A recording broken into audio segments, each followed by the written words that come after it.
What's up, Home Powerhouse crew? Today's video, we're gonna work on that bumper. Okay, so what?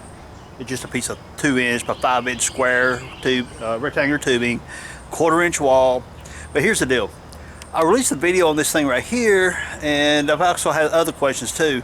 But when I released the video on this thing right here about how to make a new threaded plate in the floor, people would ask me about, well, I did a little bit introductory about the rock sliders on this thing being a air tank for the onboard air.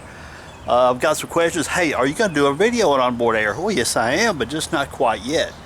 There was also a comment expressing interest. Hey, man, I'd like to see how you're going to take that piece of tubing and convert it into onboard air. Well, I've already got that done because they're already welded in, so I'm not going to pull them back out just for a video.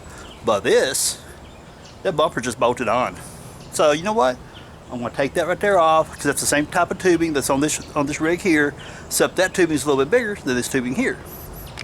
No big deal, just a little size difference. So we're going to set this up for onboard air. We're going to use that bumper for a reserve tank. So, if this is the first time you guys land on Power Axe YouTube channel, be sure to hit that subscribe button. I do Jeep videos, car videos, motorcycle videos, tour videos, review videos. You never really know.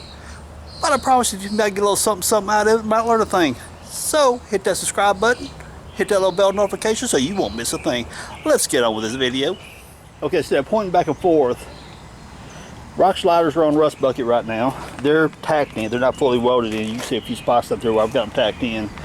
Right back in behind here, I've got my finger sticking in the hole where the air fitting is going to go in right here. And I think it's on the other side. Yeah, because this side right here is not tapped. But if I come over here,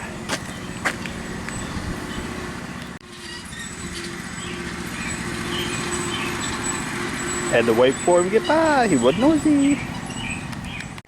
But we come over here and see that I've got it tapped here. It's already set up for the air fitting to be screwed in right there. And this side here is tapped right there. So what's going to happen is it's going to come off the onboard air underneath the hood, come in, feed in here to a T. This T, we have one air line coming in. The T is going to cross over to the other tank on the other side. So this slider and that slider over there is both going to be reserved air tanks for the rig. Well, like I said, this is going to be a T, so one air line comes in for the compressor, the other air line feeds over there for a crossover tube. This is going to feed back through this here, and that over there is also going to, that one over on the driver's side is also going to have a T in it as well, because one of the T's is going to come out and feed my quick connect for my air line up front. This is going to cross over through here, come out to a air fitting here. The air fitting is just going to simply come out to a hose, feed inside the frame here somehow, and bring back to a quick connect back here somewhere. I haven't figured that part out yet. You can see here on rust bucket that I've got the tub leveled out. Got this big old monster battery here, using its ballast weight to twist the tub, making it level. Got crossbar right there welded in. So I got what I'm about to do next. I did a little Instagram post, Facebook post, but doors are slamming, closing good. I'm gonna cut out all my body mounts here now. Since I've got this holding up the body, cutting out the body mounts, getting them set up so I can go ahead and start putting in my plate that you can see right there. That's gonna serve as the body mount for the rest of the tub. Anyway, back on with the other video. Now you can see right here, I brought this back 3 inches to here. You see the blue line here. Gonna cut this off at a 45-degree angle, but because of my chop saw, I'm gonna drop the blade down through it to cut that off at a 45.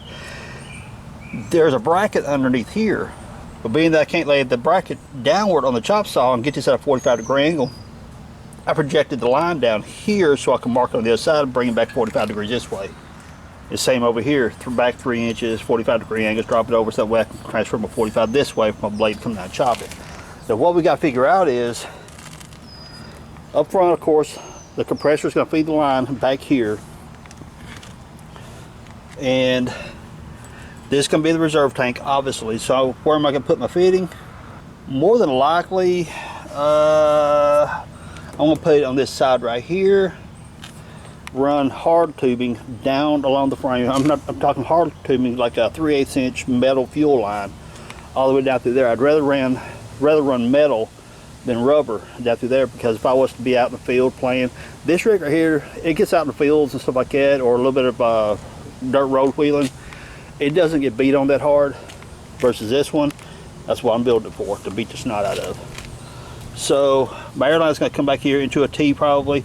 One is going to feed the tank, the other one's going to come out and feed me a quick connect back here somewhere. But the quick connect, the airline, and all that kind of fun stuff, I'll do that video whenever I do the onboard air on this rig here. So, like I said, I'm not 100% sure what I'm going to do.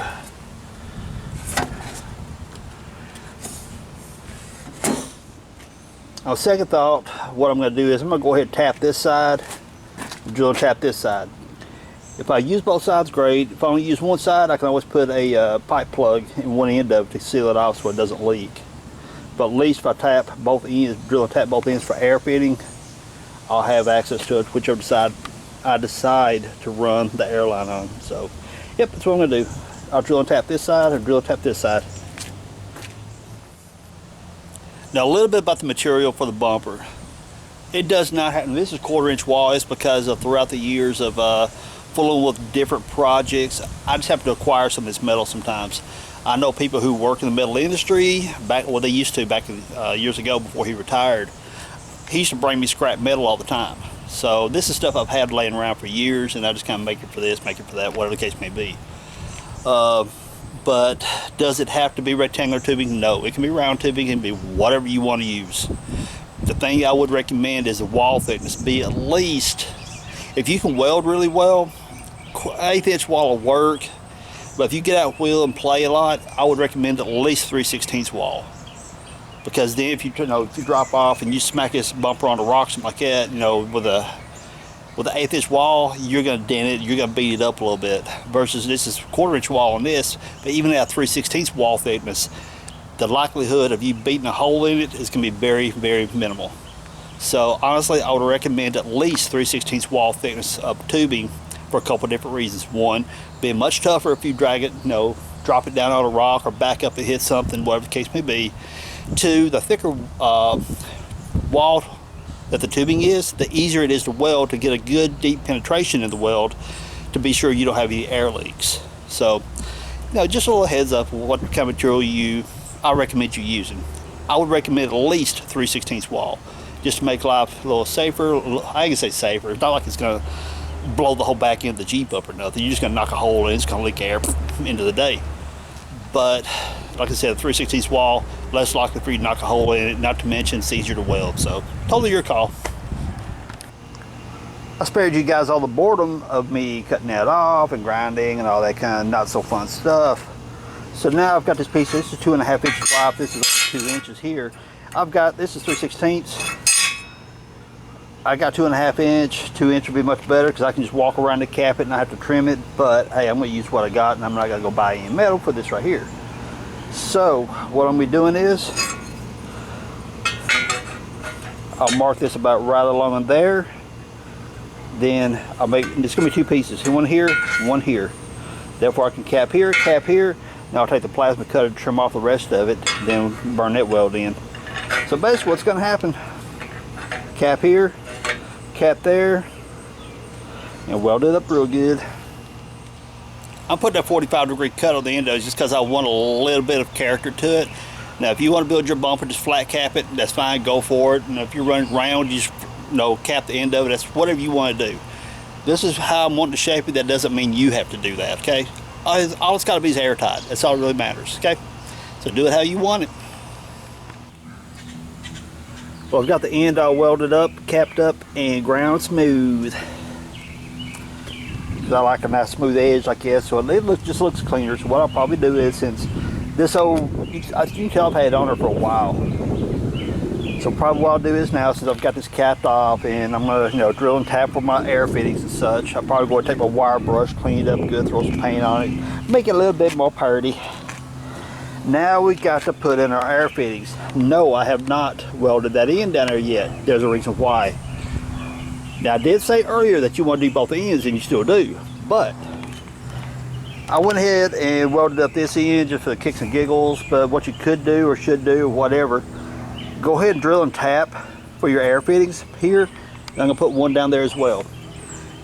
Doing that, leaving one end open or both ends, you can drill and tap first if you want to, totally your call.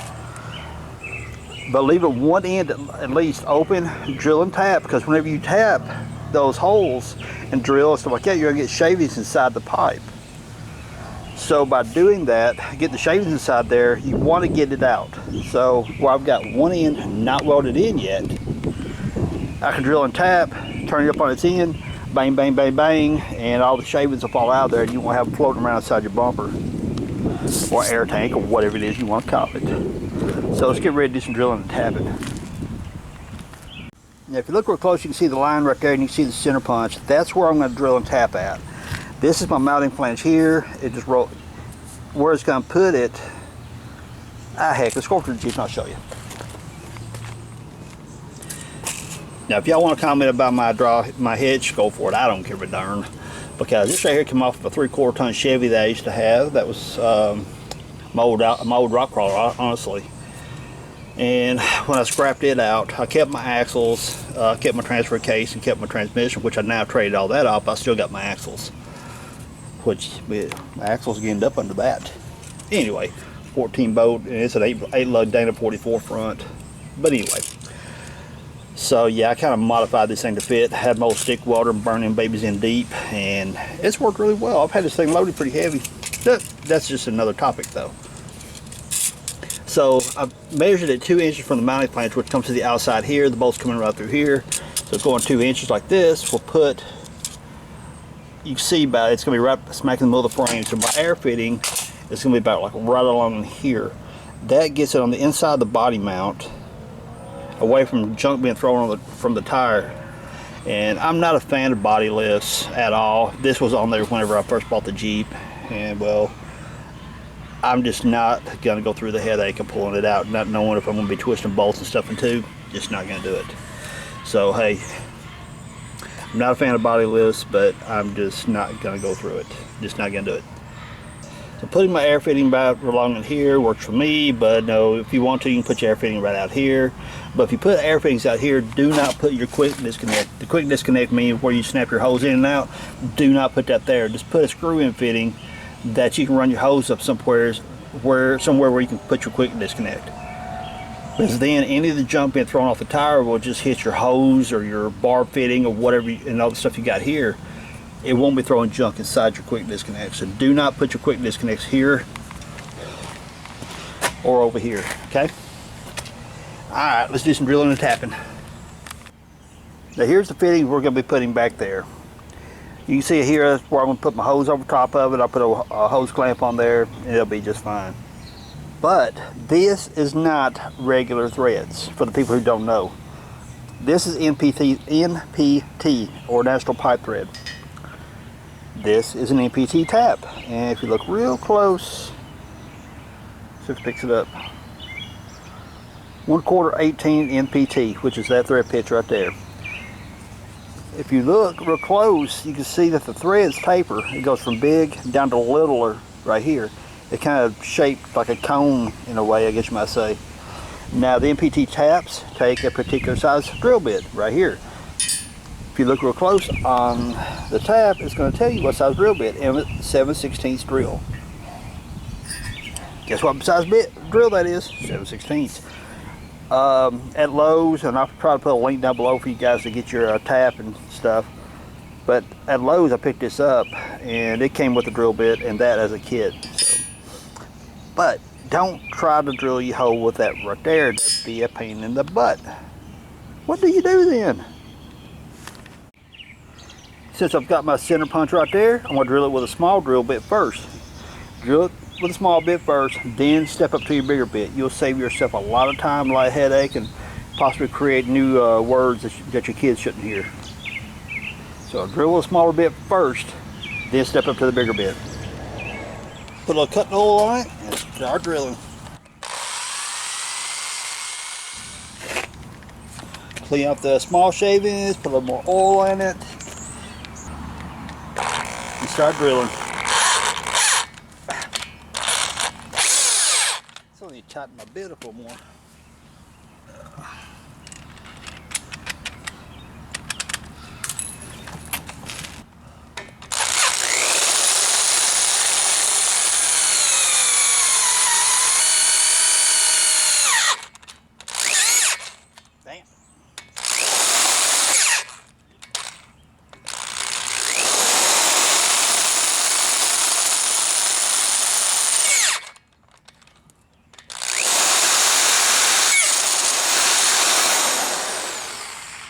Now you guys seen I had a little bit of trouble on that last bit because the bigger bits, for the people who've never really done this before, when they get on that last little bit of drilling through the hole right there, this edge, especially on new bits, start biting really hard.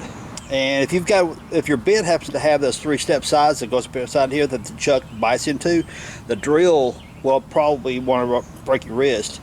This has a smooth shank back here, so therefore the chuck was spinning on the drill bit, which is kind of like a safety thing in a way, I guess. Okay, now that we got that done, clean the shavings off, and we're going to get ready to tap some threads. Oh, and to lead up what I was originally going to say besides the safety thing of that drill bit, what you want to do is when you feel it snag that first time, you see me pick the bit up, turn the drill up, get the momentum going, very lightly coming down on the hole, very lightly, just touching it. Let it shave it just a little bit at a time. That way it helps it not snag so much. So, a little tip there for you. Alright, let's get the tap ready to go. Y'all want to know I screwed up? I've been sitting there talking to the camera like crazy, and I looked at the camera and the camera was black. I'm like, what the heck? I forgot to push record. Okay, what I've got going on here, my hand here is pressing down on the tap. You want that downward force of the tap biting into the hole.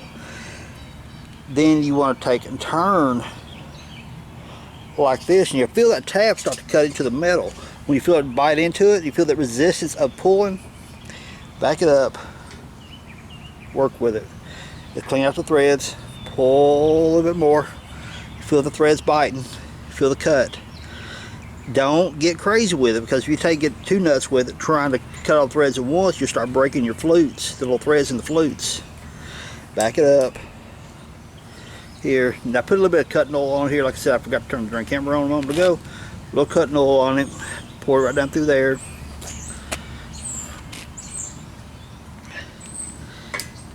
I feel a good bite right there. I'm going to back it up. You'll feel the notches. Whenever you do this for the first time, you back it up, you'll feel that notch you feel. Back it up past that notch you feel, come around. Then cut a little more. I feel that bite right there. Back it up, look, it's kind of hard. Back it up.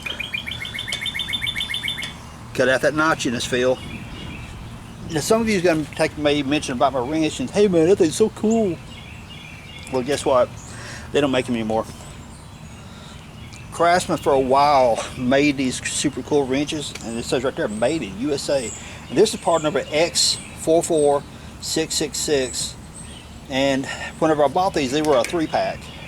One was a little bit tiny set, then there's a medium one that was about like this right here, then this big right here, which is a 2-inch. Love these wrenches, they're awesome. I've had these things probably close to, I don't know, shoot, it's back when I lived in the other house, so probably 15, 16 years. Okay. But they quit making them, so you can't just go to the store and buy them. Okay, I'm feeling that notchiness feel again. Working back and forth, that notchiness is gone. Pull, got a little bit of a cut. It's getting really hard to pull, back it up. Like I said, MPT threads are harder to cut than regular bolt cuts are, bolt taps. They're harder to start. What I mean by being harder to start is that a regular bolt tap, for regular bolts, regular threads, it'll be a fine thread, coarse thread, whatever, they got a little, almost like a little pointy on the end of them, which helps bite into the metal much better. Pipe taps don't have that. They're just a tapered thread cut all the way up the tap. So to get them started, they're kind of a pain, to be honest with you. But once you do get them started, you just want to press, push, press it down right here. Turn it little by little, and you feel that bite, back it up. You gotta be patient, but once you get about 2 good thread cuts into it, it gets easier as far as the tap wanting to wobble on you. And if you got the right tool to do this with, it makes it a bit easier, but I don't have it, so therefore, there you go. But I do like this big long wrench, because once you get the threads cut, you got plenty of leverage out here. Okay, I'm gonna finish cutting these threads to the point to where I need to show you guys where to stop at. Otherwise, you guys are gonna be sitting there bored out your gills watching me do this, because it takes a minute. Okay, now the thread cutting is getting easier, and that's because the tap here has now gotten through the thickness of the wall of this metal right here. So once you break through the thickness there, now you got nothing but threads throughout the thickness of the wall. All you're doing at this point is taking that V-taper that an NPTs are shaped like this. I mean, I'm exaggerating my angle, but still. Once you get that through there, the only thing you do is making that taper deeper down into the metal like that. So what you want to do at this point, okay, we're through the metal wall. The wall of the metal, get out in a minute. Okay, fill it back, test my notchiness. I'm going to come about another half cut right there, back it up, take out that notchiness. I want to test my fitting now, see how deep engagement it is.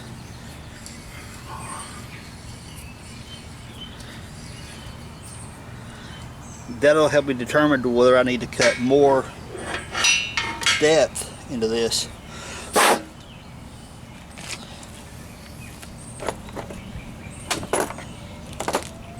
Now we take our fitting.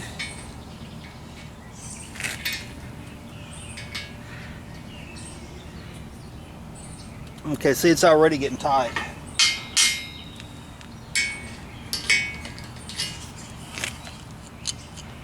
Which I was 99.9% sure I need to take more out, take more depth, but I wanted to show you guys. So right there, I mean, I'm getting, but you don't want to go too hard because these fittings are brass. You'll start damaging your threads and cracking it. So see, that is already too tight. So I got to take some more depth of the tap. Which, I mean, I already knew this, but I wanted to show you guys what it would do. If you look real close, I don't know if you can see it now, but there's a little piece of metal shaving right there. That's this, that came off this right here because it's made out of brass. That's because I need to cut deeper. Right there.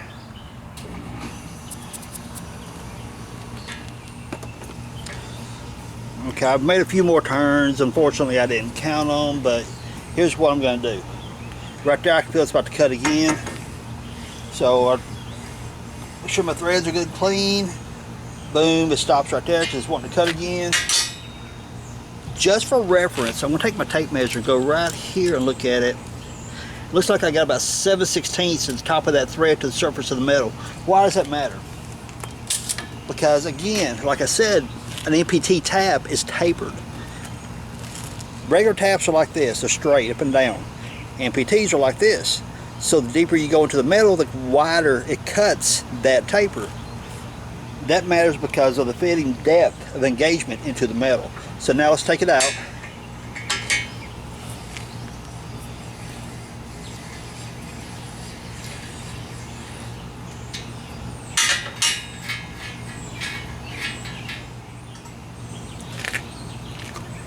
Now we're going to take our fitting. Let's see, get these shavings up out of the way so we can get all wrapped up down the side there. Take our fitting, screw it in.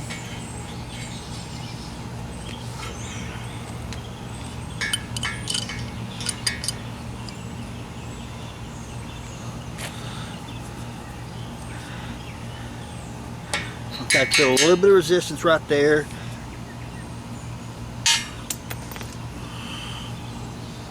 Tap fell, hit the ground. Right there is starting to get really tight. Not bad. I mean, it's not bad engagement depth right there, but I want it a little bit deeper. I mean, you can see from how much the dirtiness is right here. It's about the thickness of the metal, which also would be okay, but I want just a little bit more engagement into it. So, cut our threads just a little bit deeper. Boom, right there, it stopped. It's ready to start cutting again. So what am I going to do?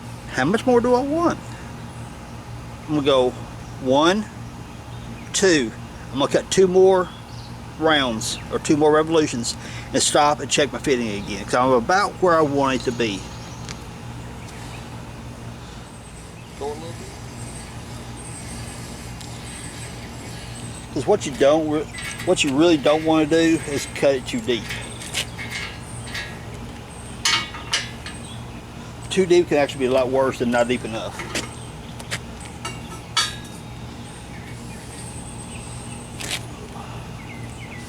That started.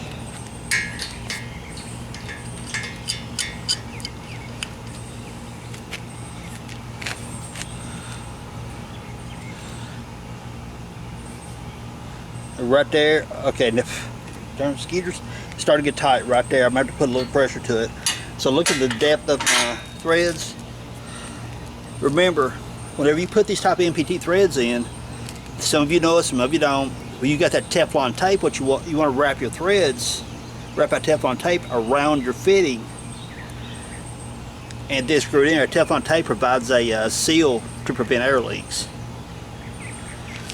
So I'm actually kind of happy with it. I'm going to go ahead and take the other half turn. I mean, I'm not going to show you guys on camera. Remember the wrench stopped here? I'm going to go ahead and bring it on around for the other half turn, get a little bit more depth out of it. So I'm already through the thickness of the wall. I'm just being picky at this point.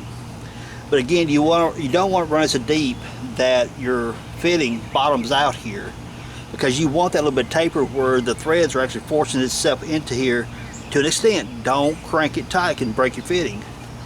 But then it gives you a good airtight fit. So not too deep is the main thing. But you want enough engagement that you're through the thickness of the wall of your tubing.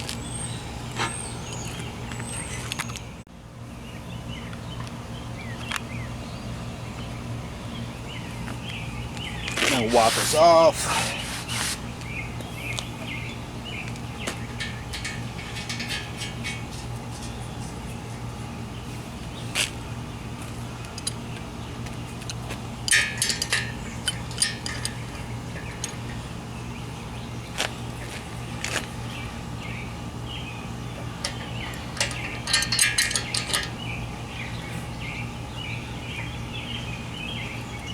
Right there, I'm starting to put quite a bit of pressure to it.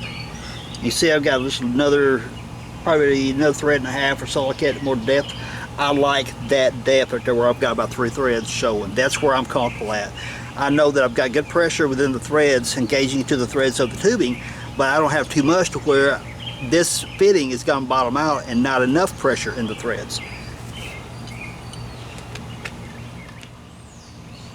Now I'll be doing you guys some serious injustice if I didn't show you one very important detail. Take the fitting back out.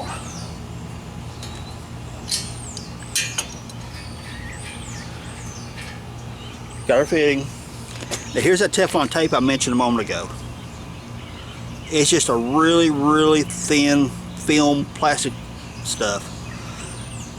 Okay, what's very important, you can put this stuff on the wrong way and cause yourself a lot of headaches. Look at your threads on your fitting. Your fitting is going to be screwing this way to be threaded into this, okay? Remember that, that's important. Because your Teflon tape, what you want to do, look how it's coming off. It's rolling off the top of the roll. Put that in here like this, put it down. Not all the way at the bottom, but just at the bottom thread. Let you guys zoom in just a little bit. It's just right at the bottom thread right there. And roll your fitting, holding this tape in place, roll it until it wraps over top of itself, as you can see there, and then it'll hold itself. Pull enough that the threads are showing through the tape, and roll it up your threads.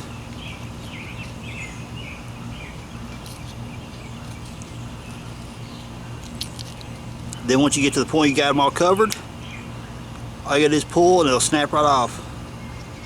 Okay, zoom back.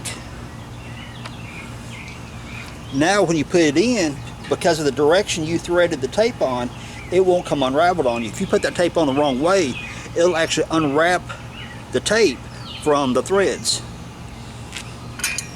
So now that we got it on there correctly,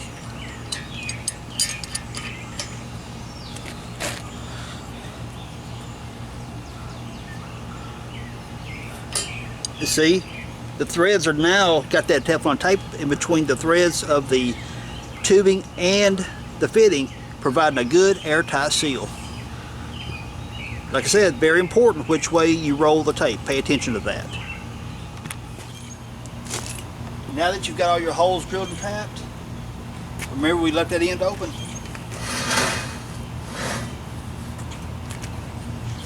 Right there.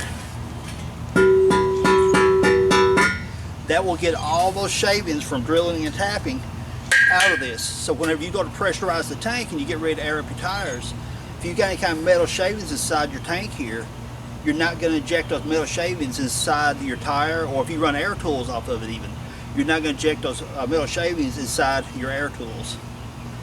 So leave one end open or both ends open, drill and tap all your holes first, then weld it up if you want to go that route. But at least one end open, drill and tap, shake the junk out of it, then weld up your other end.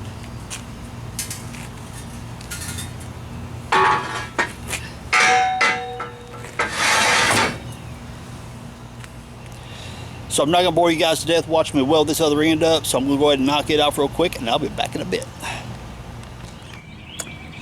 So I know I told you guys not to put your quick disconnects there, and I went ahead and put one there just for the sake of explaining it to you. Now your tire's right here, and if I would put it out here, it's going to be a direct shot off the tire straight into it. I tucked it inside here to get a little bit of avoidance coming off of it, but there's still a catch to this. If you put your quick disconnect in a situation like this, or in a position like this, what you want to do is have you something to go over top of it. I don't care if it's a big hose or if it's some form of vinyl cover. I don't care. Whatever you think you can put across it. Heck, you can put electrical tape on it and zip tie if you want to. Totally up to you. But the point is, you want to keep any debris, junk coming from the tire, from get up inside here and messing things up. So if you just like to go this route and put your quick disconnect there, put something over top of it to protect it. Cool. Alright, over here, standard airline fitting, shooting right beneath the frame right here.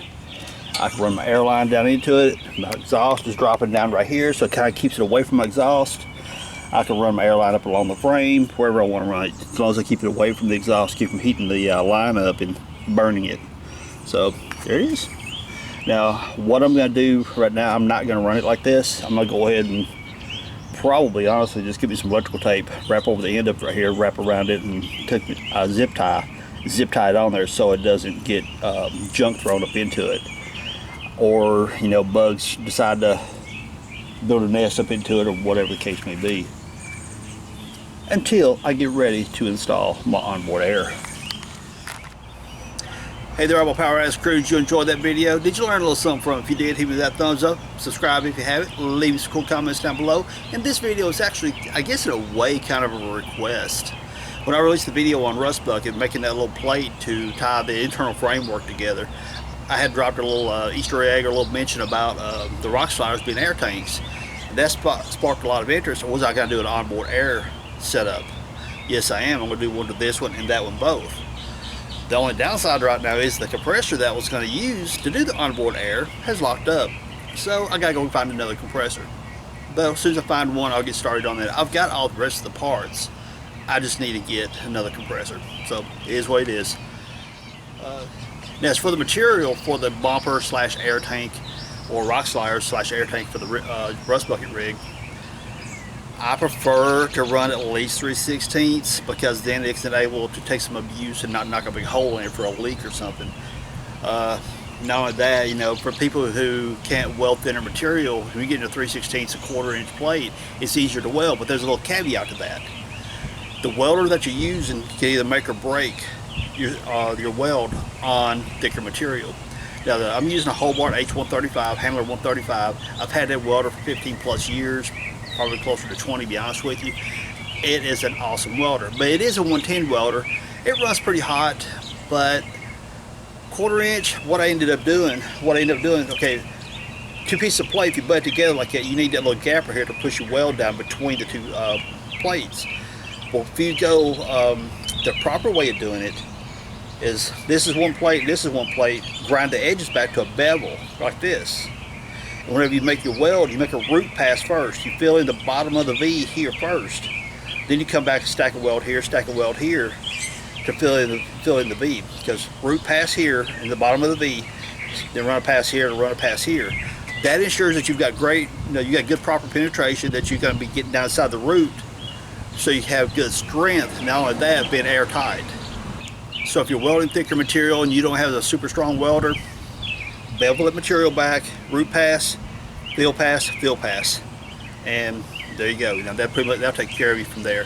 Now if you want to be super picky past that, which I am most of the time, because I like them smooth lines, smooth contours and such, once you make your root pass, fill pass, fill pass, sometimes you may have to make a pass on top here to fill in if you got a little bit of an undercut, because you're stacking a weld here and one here. Sometimes you have to, sometimes you don't. As far as the tools I use to do this, the main ingredient is that MPT tab. Down in the description, I'll put a link to where you guys can get the MPT tab. Therefore, you don't have to run to, if Lowe's doesn't have it or wherever your local hardware store is. I actually had to bounce a few different places before I finally found one. So I can put a link down below so you guys can just order it and you're good to go. And if you guys are interested in welder, plasma cutter, I can go ahead and put some down there as well that has good reviews you guys can check out. So like I said, if you guys enjoyed that video, hit me with a thumbs up, subscribe if you haven't, leave me some cool comments down below, and the onboard air videos will be coming up as soon as I find a compressor. I've got videos going to be soon released on Rust Bucket because she's starting to finally make some progress. So again, thumbs up, subscribe, cool comments down below. Appreciate you guys hanging out with me. Peace out. Later, y'all.